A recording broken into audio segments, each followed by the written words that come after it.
All right, so I'm going to have a very quick conversation at this moment. We won't be doing sports, even though we should have been doing it at the moment. I have in the studio with me Acting General Secretary of the NPP, John Boadu, so we can talk a bit more politics. He's my special guest for today. You're welcome. Thank you. How are you doing? Fine. Fine. Yeah. I like the way you breathe before you say fine, because yes, because we've had series of programs put together right from January to middle of June about the reorganization of the party and the fact that the term of office of most of our officers had expired, and we are replacing them all. We are organizing delegates conference throughout the structures. You've been organizing your constituency elections as well over the weekend. Yeah. What's your general assessment? I think that generally I'm so satisfied. General and honest assessment, I should put it that Oh, way. but general cannot be honest. Well, you must I'm add that you, yes. for emphasis. I thought okay, I if thought for you add emphasis, that. then my honest assessment is that it's been very, very successful. We are talking about 275 constituencies, and so far we've done close around 94–95% of the constituencies. For instance, if you take Upper West region, we finished with all the constituencies. If you take Upper East, we are done with all the constituencies.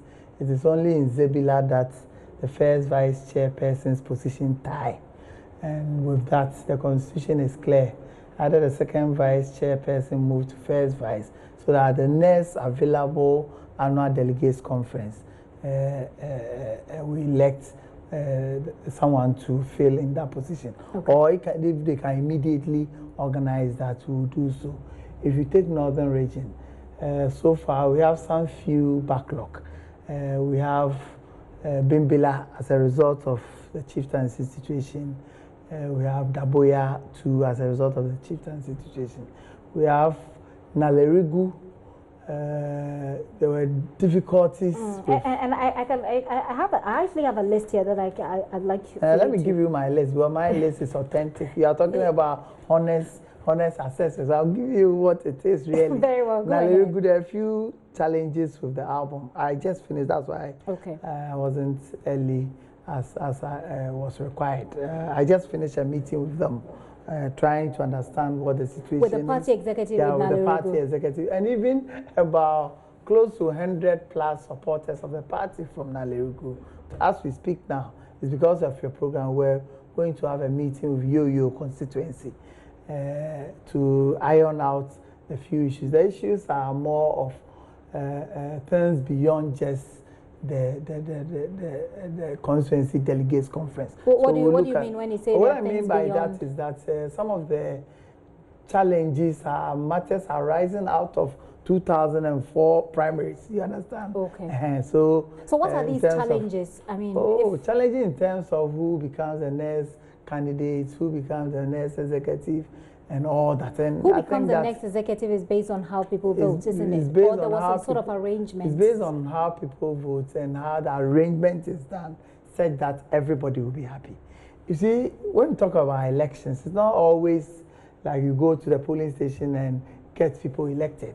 There are instances you get to the polling station, they have decided that for these and these positions, this person. So they have a sort of system where they sort of rotate. Fantastic. Not rotate per se, but they decide depending on the work of the individual. They will say that, oh, for the 4 polling stations, we are maintaining the 4. For this particular person, youth organizer, it didn't work to our satisfaction. So let us vote on it. If that is the case, then that should be one of the places that you had the most peaceful of elections, because the people understand each other. No, and they there are a few of them, like Bimbila, Daboya, for instance. There was no way we could go ahead and organize the election, because so for places where they had this arrangement, what made it difficult for the elections to go most of it went through. That's why, for instance, in Upper West you don't have any challenge. In Upper East you don't have any challenge. Even in the Northern region, most of the constituencies are done. If you come to Brown Ahafo region, there are 2 constituencies, Techima North there's an issue with eligibility of one of the candidates, and which I think that I'm waiting for the Constituency Election Committee to bring their report for us to take a decision on it. It is more about a candidate who wants to contest in a particular constituency of which is not a voter there. And the rule is clear. Only that at this point, I won't interpret the rule as I wait for them to bring the result. If you take Ashanti region, 47 constituencies, we're almost done with 42. But there was still a lot of agitation about 5, 6, obviously, in an election, especially in constituencies that are strongholds. Obviously, becoming an officer there is key. No, but the challenge that people have is to have your name in the list or to expect your name in the list. And most of the challenges that people seem to have was that they go there and their names are not on the list. Are you talking about a polling station election or constituency election? Constituency elections. It doesn't normally occur. It is at the polling station where all registered members of the party at the polling station that people went. It's because of that we brought out, we added a caveat that says that if for any reason you didn't find your name there, but you can have 2 party members vouching for you as a member, you are allowed to vote. This created some few challenges on the ground, but all in all, it went well. With the constituency election, there's no way anybody will go and his name is not there. But it is the polling station elected, those elected, that also together elected the electoral area coordinator that are now coming together. So the delegates are known, it is set and all that. So that didn't pose much of a problem for us at the constituency. Now let me run you through my list here. You which you said you're going to meet some of the people: Bimbila, Daboya, and Mankarigu, Nalerigu, Gambaga, Karaga. These areas, we understand that. Have you organized the constituency elections? I just told you we just finished a meeting with them. Yes. So which of these are out? Which of the names I've just mentioned are out in terms of those who have already gone through the process? About 4 of them. I've even mentioned them, but because we are running them through. You, for instance, we are meeting them. So you've not had the elections there yet? Elections. Okay. What is the plan for them after? The plan, it depends on how this meeting goes and the understanding that we come to. For instance, in Nalerigu Gambaga, for instance, listening to them and looking at the background of the constituency, we've put a hold on the election for now. Well, we need for security reasons? Not for security, for political reasons. For political reasons. Because what I'm hearing is that it's been put on hold for security reasons. So I was going to ask you why. It's Bimbila. Okay. Bimbila is for security and Daboya. reasons. Yeah. And Yo-Yo is disagreement. No, it's disagreement. And there are a lot of people that need to be talked to behind the scenes. So that's what you're doing exactly now. What we're going Karaga to do. was also... Karaga, as I speak to the regional chairman, he intimated to me and indicated that it's likely it will be done on Saturday. But I'll do my further checks to see whether the place is now serene, that we can go ahead and do. What was the problem with Karaga? Security issues? It's been a long-standing poor relationship between the chairperson on one hand, the DC on the other hand, and their supporters. As a result, it affects the running of the elections at the polling station level. But from what I hear and from the feedback I'm getting, it's likely by weekend we'll be able to go through. Okay. Are you looking to conduct the elections across all these other places? And in terms of other places, away from the northern part of the country, we're looking at injunctions as well. And I'm going to lump them together and ask you what's going to be done and what the timeline is. Cape Coast South, they went to court and there was an injunction, right? The application for an injunction. Right. But because we are a law-abiding political party, we only have to respect. You see, we've done the timetable, said that by the time we get to the regional delegates conference, we will have resolved all these issues. That we clearly anticipated some of these issues coming up. So we gave ourselves 2 months from the time we'll have our constituency delegates conference and the time that we'll have our regional delegates conference. So very soon, this Cape Coast, for instance, the first hearing will be on the 7th of March or so. For instance, in Tema East, there was a similar case like that. Yesterday, they went to court. The court has ruled on it. So immediately, we've put together the constituency election committee. By weekend, we'll be done with the elections. So it looks like it's going to be another election weekend for you, the NPP. Ewutu Adenta. Ewutu, which of the Ewutus? I think we it's have Ewutu. Ewutu East, for instance. Their application came right after Cape Coast South. Ewutu, then it will be Ewutu West.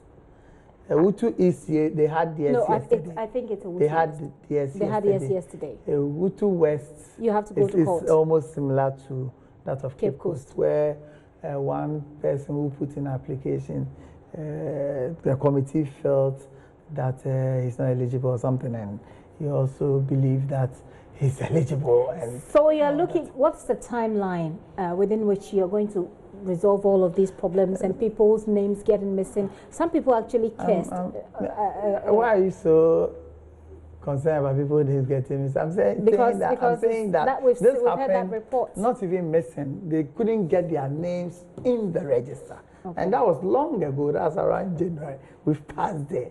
We are at a point now that we have the delegates list, that there are a few places that they are disputing it. It will be resolved for us to move on.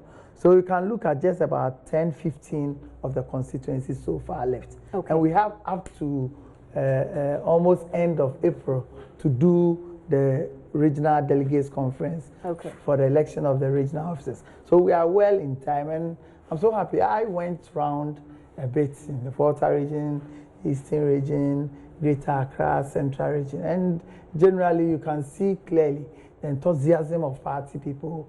And for instance, in the Volta region, almost all the positions, on the average, 4 people are contesting, and it clearly tells you the competitive nature of the elections.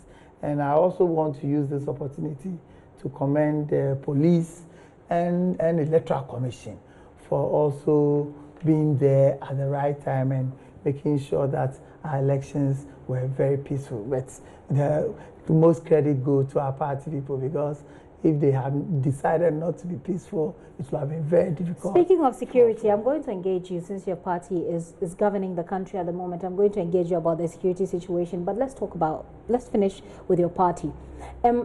Your position is up for, your acting position is up for grabs as we speak. Are you contesting? It's likely I will. If you say it's likely. It's likely because... I mean, if you're contesting, just say it's likely because the chunk of the delegates that will make the determination are the ones going through elections now. So far, electing 10 per constituency, you are left with even 6 additional officers of the party to be appointed by the constituency election committee, a constituency executive committee. So you don't even have delegates. How do you quickly say that you want to contest? You will always have delegates. This is politics, and you know it. You know it. It is likely. I'm sure you're trying to play your cards carefully, and that's why you're putting the likely in between. Yeah, it is likely when we get there and everything is set. We've been able to manage the process. Are you telling me that you're not a decisive man? You're not decisive. Right from polling station. No, are you saying you're not decisive? I'm managing a process. Okay. You must understand. I'm managing a process. To the extent that if people even go to police station and there are troubles, it's my name that they mentioned. You understand? Okay. If you are not very careful and you are managing a process like this, and you put your ambitions before you, you end up creating difficulties for yourself. For instance, today as I met the Nalerugu Gambaga constituency. If, for instance, I had declared that I'm contesting, they will be listening to me based on some of these understanding of my position that I take and all that. So for me, I think that by middle of March, when we are done with the appointment and all that, then when you ask me the question, I'll be definite. So I take it that you're not going to contest? Well, if that's how you want to put it. My interest is to make sure that we are set now. And we'll be Sammy Kraft sat in the same chair you're sitting not long ago, and he described you and indeed those who are acting at the moment at the helm of the party affairs as beneficiaries of a coup d'etat. What does that mean? He says you people are beneficiaries of a coup d'etat. So he doesn't see himself as a suspended executive. That is to him. You can decide that you are a man. And nobody will quarrel with you. And he thinks that your positions are illegal. I'm saying that you can decide to say that you are a man. Nobody will quarrel with you. That is you. You understand? And but when you say someone's position is illegal, some of us. We don't, you see, it's like you are in a boxing ring with somebody, you hit him, he's down, and he's insulting you, then you go after him, beating him on the ground. There's no point. The point is that we're elected in Tamale together to ensure that the New Patriotic Party wins 2016 elections. You understand? And that's exactly what I, plus some of us who were left, after they left as a result of the suspension, had ensured. He says that this position you're acting, he says the party's constitution. I'm not so much, I'm the national organizer of the party. Listen, but I don't know, I'm not so, I don't know what your constitution says from A to Z. What he says is that there's no such position as acting General Secretary, for example, in the NPP's constitution. Is that correct? Let me tell you something. Sometimes I don't, you see, no, but is it correct? Great minds don't discuss individuals, you understand? But if maybe I can broaden it. No, here's an issue that someone has raised. I just want to go beyond. No, I need you to stick to the constitution of the party to say whether it's correct or not. I'm going beyond him. I'm going beyond him because here's a situation that you have a party. The General Secretary has been suspended, not dismissed. You have a national organizer that the National Executive Committee had asked to act. Act because the General Secretary had not been dismissed. If he comes back, you go back to your national organizer. So to him, sensible Sami Crab, how is he going to manage this party? People talk and you just listen to them. But I have said that we didn't bother to answer them. We didn't bother to be distracted, because the majority of our people repose that confidence in us to ensure that we win. And we've won. He's the first person to have even acknowledged that even when they were not there, we did what they, if they were there, they would have done, assuming that's what they wanted. If they wanted victory and we've won the victory for them, what's all these needless... He wants to be chairman of the party. I'm saying that, what's all this needless talk? What's it for? That's a party that you have a substantive officer that has been suspended. And it is an indefinite suspension. That is likely he may come back. Do you appoint another substantive officer? Do you do that? You appoint an acting officer from your with all his experience in management, in politics, if he comes here to talk like this and you ask me such a question, that's why I wanted to move away, because I've listened to you and sometimes I listen and I cringe, because these are commonsensical things that you don't need to even manage an organization for you to understand. But my real motive really is that we're all elected in Tamale to ensure that we win 2016 elections. And you have won the elections. Yeah. Now, you say that what is all this needless talk for? For him, it is because he believes that there's a certain cartel within the party that's trying to take over power from the people. There's a certain group of people within the party trying to circumvent, if you like. And there's another cartel that was also trying to distract the party movement for victory. He is part of that cartel? I don't know. But what I know is that we're elected to win, and we've won. I don't think that if he sits back and reflect properly, the kind of things we are going through. The last time he came to the party office was when our office has been raided. And I don't know how he got to know that by 5:30 a.m. He hadn't been to the office for a very long time. By 5:30, he was there to do what? You think he knew something about it? I don't know. That was the last time he came there. You understand? So if we had not taken up the mantle, if we had been distracted, I've been spoken to some of these issues being raised here and there for all this while, because we had a job and we had a mandate to deliver. And the people of our party, the people of Ghana, needed solutions to our political situation in our country. Has he made his intention known to you, to the party, that he wants to contest? Because he's already flying his posters around. He wants to contest for the national chairman. Not to me, and not to the party, because we've not even opened nomination. Okay. When we open nomination, I'm praying that he gather the courage and the confidence to walk to the office, pick the forms, fill it, and appear before the vetting committee. When it passes through, then we can continue. With all that he has said about the party, which I'm sure some of you are not happy about, will he still go through? I'm not the vetting committee, so I'll not be able to say. Yes, but will he still go through? I can't really speak for What makes you think that people will retain you if you decide to contest? I think that for the work that we've done over the years, right from polling station, constituency secretary, regional information director, national youth organizer, national youth treasurer, national organizer, and having gone through the mill and the kind of work we've done, the established system that we've put in place. If you know the party very well, this is the first time we've organized an election set that within just a very short time, about 94% of our officers are in place. 94%. You hardly hear that. That gives you the confidence that people will retain you should you decide to contest. Yes, I believe strongly that. I believe strongly that it will be difficult to win against me than to lose. Very, very difficult. It will be difficult to win against me than to against lose. you. No. Okay, no, wait. Let me get this.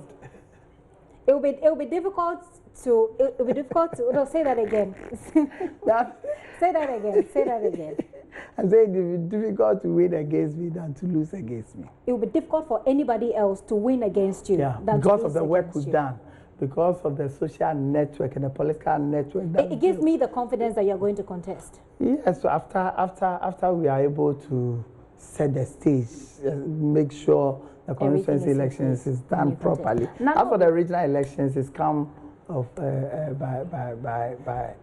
really ran out of time and I need to wrap this up, but I need to find out from you. Nana Obriboahen recently has said that actually the party says you're investigating what he said about the Flagstaff House backing some NDC members. What is Flagstaff backing NDC members? What's the party investigating? Well, we are not investigating. Involving Nana Obriboahen. Okay, but you don't have the facts. I think there's this tape making rounds about some comments that Nana Obriboahen, the Deputy General Secretary, has made. Amongst all the things, one point that he made was the fact that in a just ended conference at Cape Coast, the Flagstaff House gave a 50 billion. 50 billion. I can imagine what 50 billion is. Even the whole GDP of our country is around 50 billion. So I just stated as a fact that it is not true. Flagstaff House have never, ever given us such support as he's talking about. And we take it more serious because we, as a party, want to ensure that the party is distinct from government activities in order to ensure that the Ghanaian people will have the benefit of our government. Yes, it is true, it is the New Patriotic Party that brought forth the government, but government work is separate from party work. So if party is having annual delegates conference, which we've had over the years, it's not because we came here. It's not because what he said? No, we are investigating because he himself have admitted that he lied and that the things that he said were not true. Will he be punished, sanctioned by the party? We want to know by the National Steering Committee. The National Steering Committee is not a disciplinary committee. But I want to find out if you'll be sanctioned. I need to wrap up right now. It's a committee that is responsible for the day-to-day administration of the party. So he appears before us and be able to tell us circumstance to which But he has admitted that he lied. You don't need to go forward. No, we need to know the circumstance for which Let me find out from you. Yesterday, there was a brazen armed robbery attack here in Accra. This morning in Tema, someone has been killed. his money, 20,000 taken away from him. In Koforidua, we heard there's another attack. People are scared. They say the security is breaking down in this system under your party's governance. It's under our governance and not my party's Your governance. party, I mean NPP's governance. Oh, okay, right. if you put it that way. Yes. I think that it is unfortunate for us to witness the kind of brazen and open show of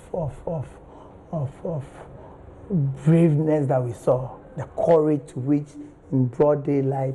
It clearly tells us that our security has not anticipated that over the period. That's a failure, yeah. Isn't it? It is really. There's no way anybody can massage it at all. And I think that is something that the security need to look at it in terms of their numbers, in terms of provision of logistics, in terms of having people who will be able to give timely information before those things happen. I think that is something that government takes much more serious, because if we are a country that expects that we have investment in our country and people feel that they are not safe, it is difficult for people to invest, not to talk about being able to go about our daily activities. Sorry that I have to really rush you through this conversation, but maybe next time we'll have you in a bit early and we'll have a bit more time to interrogate some of these matters. But thank you very much for coming. You are most welcome. John Boadu is the Acting General Secretary of the NPP,